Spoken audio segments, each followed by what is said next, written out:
mikono yangu juu, naisifu nchi yangu maarufu. Hello, hello, Tanzania.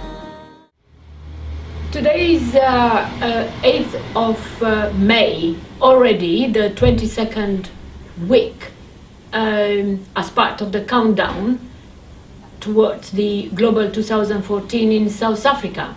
And it is Thursday, although tomorrow, Friday, as usual, for any countdown, an email with webcast and so on, relevant to the countdown, relevant to the movement's activities in each country, will be shared with all those who are especially selected by themselves, self-selected, to receive and to be engaged in one another's activities.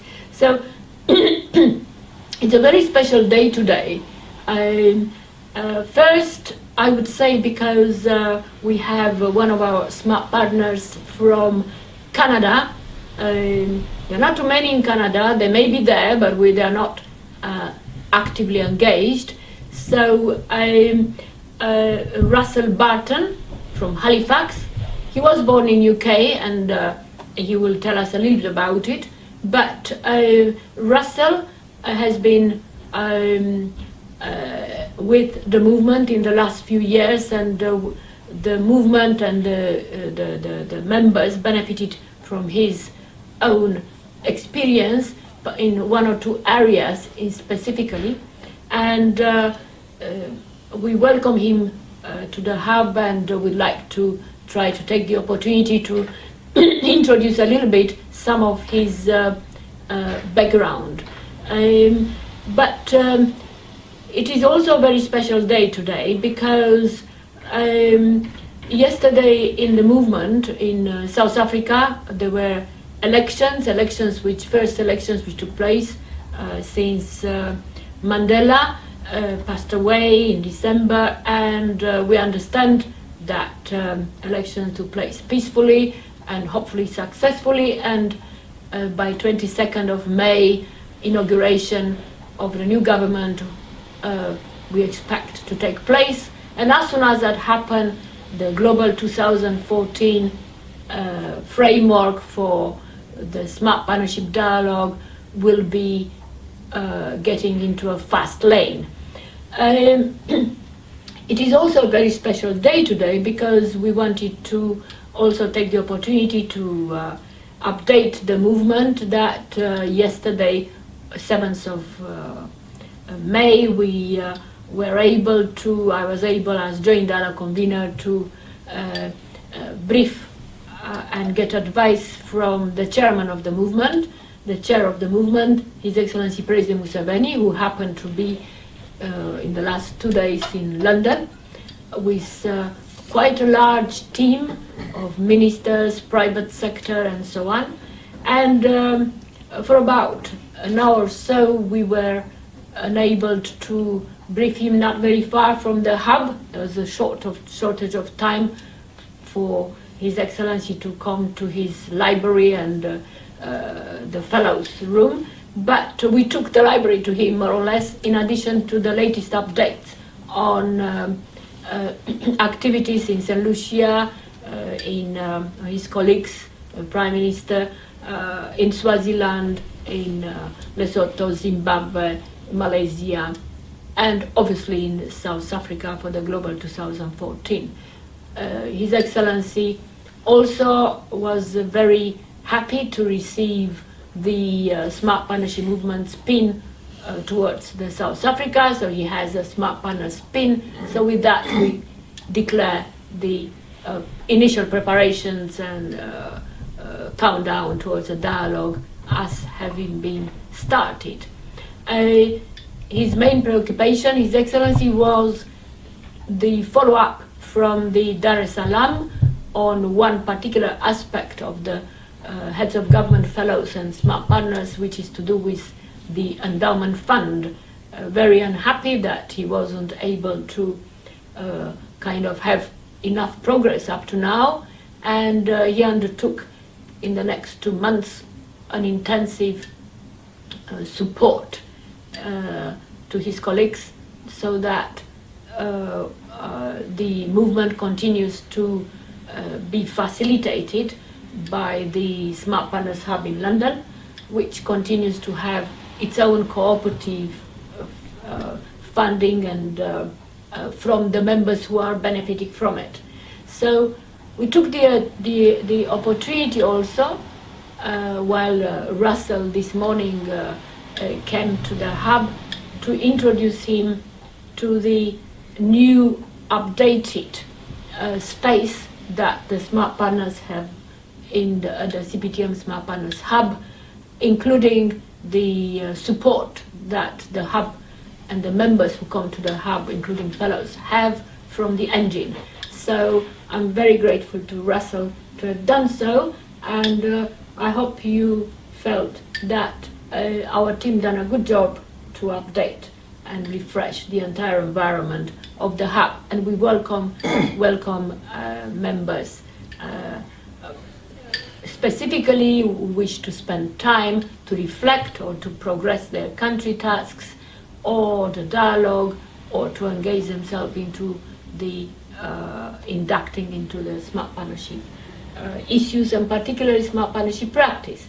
Yesterday, His Excellency President Museveni was kind of, among other things, as usual, given a choice of smart reading tips. The first one was a reminder of the Globalization, Smart Partnership and Government, which was produced as a reminder to all the fellows who contributed to the various interventions and speeches that Dr. Mahathir made since the first dialogue in relation to smart partnership practice. And as chair of the movement, His Excellency and his colleagues also contributed to his articulation, and probably in the manifesto, this basic elements of the smart partnership with the application in various aspects of government or governance will have to be a little bit more explicitly made. Of course, he was also given one very important and relevant book for most of it's a bit big, for leaders. The strategy is a compendium of what strategy means by Lawrence Friedman, which, of course, book being big and leaders having very short time, but we as a movement having the duty to kind of share with them those particular passages which we think they may immediately relate to. We have that ability to do so, and they trust us. And of course, we updated him about a number of other things in relation to reading tips, like the Center for Futures Research in Singapore, that His Excellency is quite interested in setting up something similar. Maybe in Canada there are some comparison to that center. And here we are. There will be one or two other things in this email that we will be sharing with those that are part of taking part in the preparation for the dialogue. But going back to Russell and our special smart partner who is with us at the hub since last week, but specifically today. We've been chatting a little bit in the chat room, taking a coffee, and with the engine team, a little bit about multiculturalism. And the reason why is because having you with us in the movement, we've got a little bit of a profile as relevant as you share it with us. But most of the time profiles are not saying everything or not enough about the topic. So Russell, you were talking about a little bit about yourself now. you were very keen to develop and entertain coffee houses. And the Right. coffee houses are a bit like hubs where individuals come in and feel good together Yeah. for whatever reasons. Am I right? So, Yeah, Yeah, they please. actually date back to Dr. Johnson in England. And the London Stock Exchange, or I don't know if it's the current site, but there's a huge building opposite the Bank of England yes. that actually was the site of the very first large City Coffee. of London coffee house. And that's where all the interesting things would happen and get discussed. And they became quite popular. A number of coffee houses evolved in London and other places. I suppose these hubs in the countries. I mean, Yeah. President Observer was His Excellency saying yesterday he has a group, Yes. a hub, a group, not necessarily a space, but I think the important thing about a hub is it should be a place where people who have been actively engaged in various aspects of their community can get together and bring those experiences together and can spontaneously come up with new concepts or different approaches or establish contacts. These are such important things in terms of social and community development to allow or to foster the growth of these kinds of events and activities. so were you to associate yourself with smart partnership or articulate Yeah. what it is in relation to community? Yeah, that's and Community CBTM embodies this kind of notion, which I did help to develop with multiculturalism in Canada back in the 70s. We opened the program, and first of all, Lester Pearson did a little experiment, and then Trudeau brought in the policy, and I was with multiculturalism for 25 years, pretty well my entire public Am I right service. that Canadians experimented worldwide the multiculturalism as part of the governance, or were avant-garde by The comparison other to many countries came New Zealand to also. Canada Uh-huh. and picked up on the policy and took back, and I met many of these. I met guys from Australia. Australia has a multiculturalism policy that's very close to the Canadian multiculturalism policy, and they came and they spent a week with us, and back in the early 80s I think it was, and they examined very carefully all our programs, so we were always doing this. There was always somebody from some country in our offices checking us out and asking questions, often very good questions, because our policy was not perfect, I can assure you. But it was a good policy in as much as the idea was Canada being a country of different ethnocultural groups it was felt that there was a need to give these groups a voice at the national table.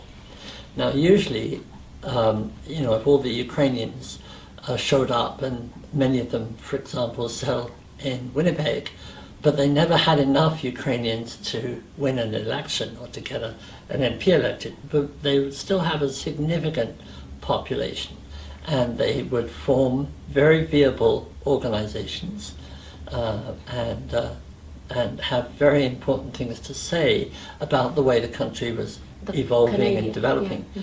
And so that's why we started the Multiculturalism Program and formed the National Ethnocultural Council.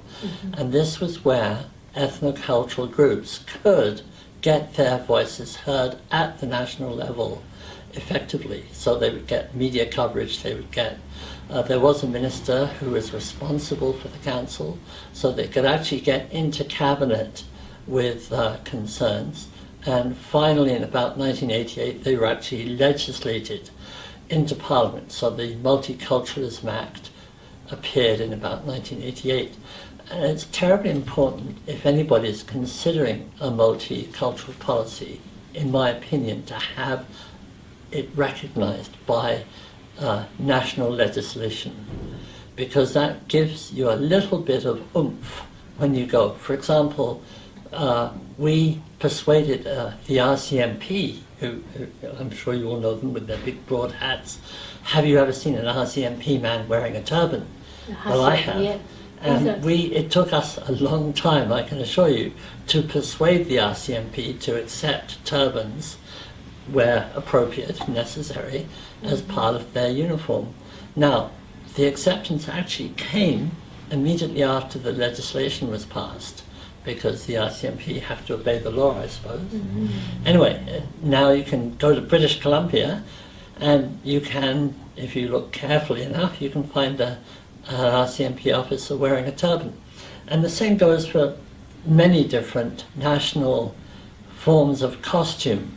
They are now much more accepted in national fora and national events and so on and so forth.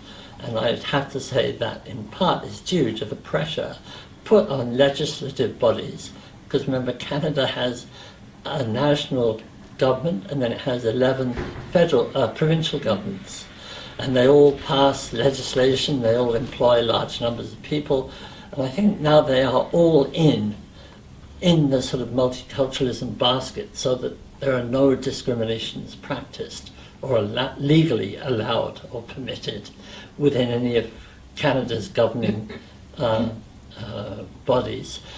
And the same in business. People can complain if they feel they're being abused as perhaps ethnic members. They can complain to a local council, and that will be listened to, and pressure can be applied to the business if it really is practicing bad policies. When you got involved in, and you were probably one of the key persons in designing the policy, you had some background, you had more colleagues, you were supported by Lester Pearson and Pierre Trudeau, particularly later, as being very progressive prime ministers and leaders. But I was in the Company of Young Canadians, and part of my job as a CY, which is like the Peace Corps, you probably don't know about the CYC, but Peace Corps, we're sent to areas to help communities, and I was sent out to live with the Saulteaux Indians in Fort Capel, and this was the beginnings, in my opinion, of federal government inroads into multiculturalism. And this was back in the middle 60s. But I lived with the Saulteaux, and we were able to tackle a number of issues where they were being badly treated or maltreated by the mainstream community. And my job was to tell them or show them that they didn't have to take that, that they could in fact say no, or that they could find other ways to get things done. to be engaged. To get engaged. And it was a delicate job, because one didn't want to go in there and be the one that told them how to do anything. One had to be very sensitive to their leadership and their needs, and also to even figure out how they learned things, which was very different, by the way, to how we would learn things in a mainstream culture. And I always remember this. Every night on the reservation we would play cards and drink beer. And one night an old gentleman came and sat, and he did nothing. He just sat in the room. We all played cards and drank beer. He said nothing. Evening was over. The next day I ran into him and he said, "That was a wonderful evening. I really enjoyed myself, and I shall be coming again." The next time he came, everybody put down their cards when he walked in, and he then asked me a question, and I realized that he was the chief, and that he had come first of all to suss us, to see what was going on, and then he asked a question, and I realized that I could not give I wanted to give the most complicated answer possible, but I realized it had to be a very simple answer, because he would have to then take the answer back to his group and get some response from them. So I could only give them one simple answer. And his question was, "We are being discriminated against by the police and the local authorities. What would you do?" And of course, there are 100 things that immediately float into my mind. My thought was, I would bring in a lawyer, and I have a friend who is a lawyer, and that was all. So that within about 2 weeks he came back, could we meet with your lawyer friend? And from that point on, social change happened. And so social change is something that you bring to people. You don't lay it upon You them. can't impose it. You let it evolve with them. They become part of this You process. can't deliver it Yeah. as such. Yeah, Yeah. Social change or transformation. yeah. And moving them, or getting them to move themselves into a new plane, a new direction. Actually, this is what it is, probably the essence in the smart partnership Yeah, ethos. Because you're trying to say that as different or in addition to all sorts of well-meaning support or otherwise Yeah. not well-meaning, there is that requirement for self-transformation. Now, unless that is taking place. And it can only take place if it is probably in association with another place that you know is taking place. it's a question of taking possession and not Of being the- given. Yeah, So you take possession of an issue. of the You transformation. don't receive it and say, "Oh, what a wonderful person you Or are." I can't do You anything about it. fight for it and you win, and that's what I would do with my groups. And in fact, I was actually asked by the Prime Minister, the Premier of Saskatchewan, to leave Saskatchewan because we you're too had got our groups in a position where they were really doing some very Able good to work do their for their own own movement Yeah. forward. And I regarded my Great removal success. as a badge of honor, Yeah. prize. Yeah. So, Very good. Very so good. and that's another thing we have to be very careful about when we're dealing with these policies of ethnic origin and multiculturalism and so on.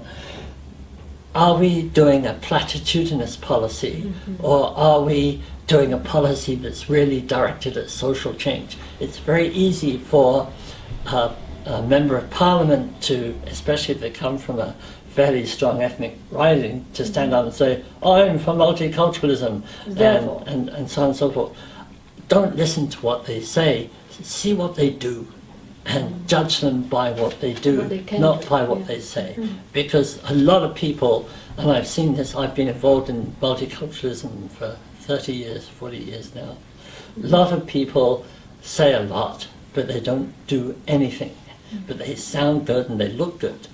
But really, check out what they actually did. You see, this is a problem, isn't it, with most of the policies Yeah, and most of the plans, because you can go and regurgitate all this yeah. And the other thing is language that about. they're happy to buy you in.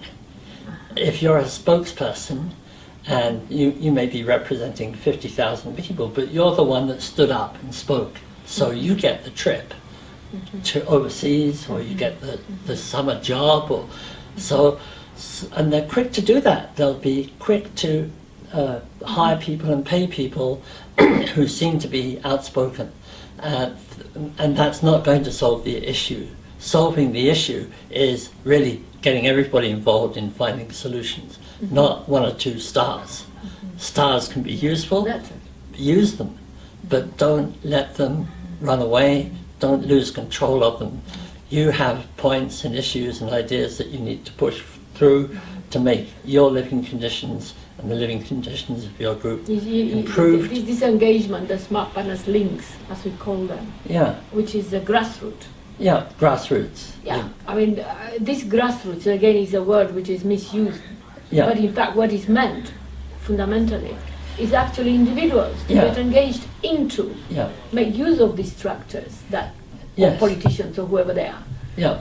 So it's a very yeah. difficult issue to. It's a to delicate implement. issue and it's a difficult issue, and it has to be thought out very carefully. Yeah, that is where the movement is probably a movement. Otherwise, it's not a movement. It's Yeah. not about government or about systems. It's about the people in the Yeah, systems. yeah.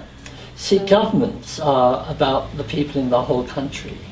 Movements are about people who want to influence governments and change Use that policy. government and change the And- government yeah, the and governance and that needs improve to- policy. and improve the policy And for them. for them, and if you're improving the policy for a particular group, you're probably improving the overall country. You're not just doing it for them. It's actually going to work for everybody if 50,000 people are much happier and much more engaged. I think they become more useful in every way. I suppose, what do you think? The reason why it became so, the smart partnership movement and so on, associated with visions, national visions. Yes. And there is an ongoing, almost 30 years by now, ongoing differentiation made between national development plans and the visions. Yeah. Because the visions are individuals.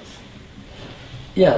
Are visions- about individuals involved in a vision somehow and evolving a vision Visions, together, but they reflect needs. and they reflect And for and example, expectations. the other problem is that often, like let's say there's a community that needs running water. You know, everybody has to go to the well, but they'd like to be able to turn on the tap in their kitchen. That's a need. And some very strong, fine organisation evolves and develops, and they get their running water. But does the organisation adapt? Or does it stay stuck in the rut of water supply and Yes, stuff like yes, that? yes, yes. So, you That's know, very important. many groups develop a tool that is tremendously useful, it accomplishes, but then it's continued to be used to do the same The thing. same thing.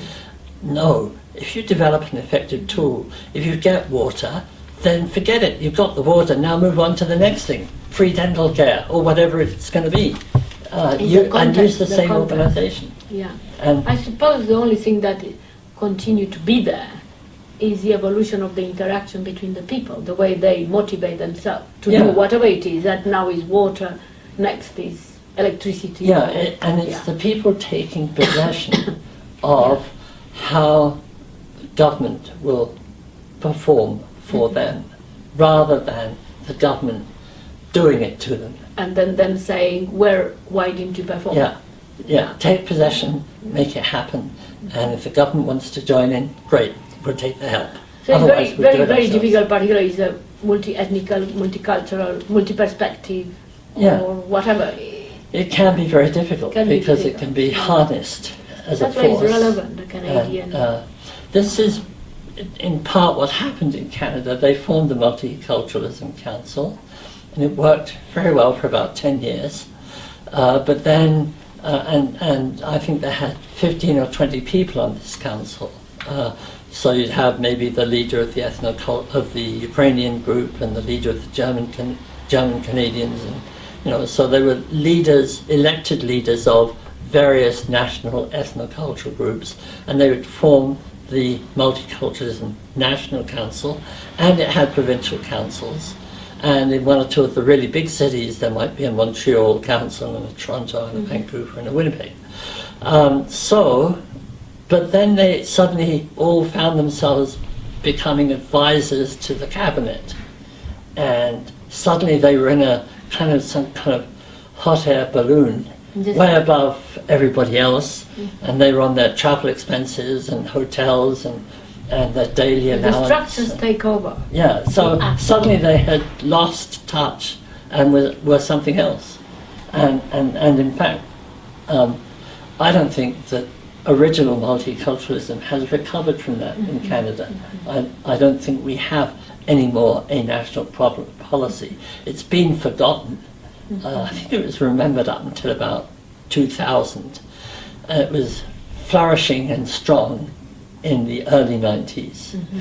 It's faded out around 2000, and I think it's been completely forgotten now. I don't see any manifest. I've been out of business for 20 years. Yeah, but mind you, Russell, I mean, we won't have time now to explore, but another aspect of the multicultural, multi-ethnical in a country is the impact that the technology in relation to the Yeah. connections. It's true. Yeah, and the impact between the, I mean, do you call multiculturalism or whatever it is, within a country, and is artificial if you say it's in a country, because the various ethnicities, they connect, say, with others beyond the country. Yeah. If the country has a border. Yeah, I think So you it raise becomes it. immediately a completely different. It's a very good point, multiculturalism. Multiculturalism that affects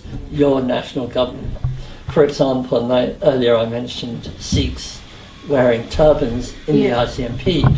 Now, that would have come initially from a statement that there are many kinds of occupations that people could not go into because their religious dress forbade them from going in. So the idea was to change that environment. The first thing that we aimed for were turbans because it was a good symbolic thing to do. It took a long time, but we did it. And once we did that, some of the other things began to also ease up. Yeah, so I mean that's probably the essence of how this smart partnership came about. Yeah. Is within the government, the individuals in the government and governance of various entities, communities or traditional leaders, from within to try to not necessarily hit but change from within, bring up shadows, but also see what it works. And that's absolutely right. But also sometimes governments want visible community support to be able to enact policies that reflect better concepts for those communities. So and you help the government. So you can help the government. The government may want to do it, but they may think, no, too many people against this. But if suddenly, from different centres across the country, groups stand up and say, we need this, we need turbans in the police force, then it's going to be easier for the government to say, okay, we're going to do that. Yeah. Obviously, in our context, there are analogies with multiculturalism in relation to different links, different perspectives, that they are civil servants or business or labor or art and culture people or 29ers and so on. But also in relation to particularly the traditional way of doing things, tribes, strong traditions which don't need to be necessarily African related type of tradition as points of reference. Yeah? So, I mean, that means multi-perspective. Thank you very much, and I hope I wasn't a little bit too selfish to try to get as much from you while you're here, but hope you enjoy.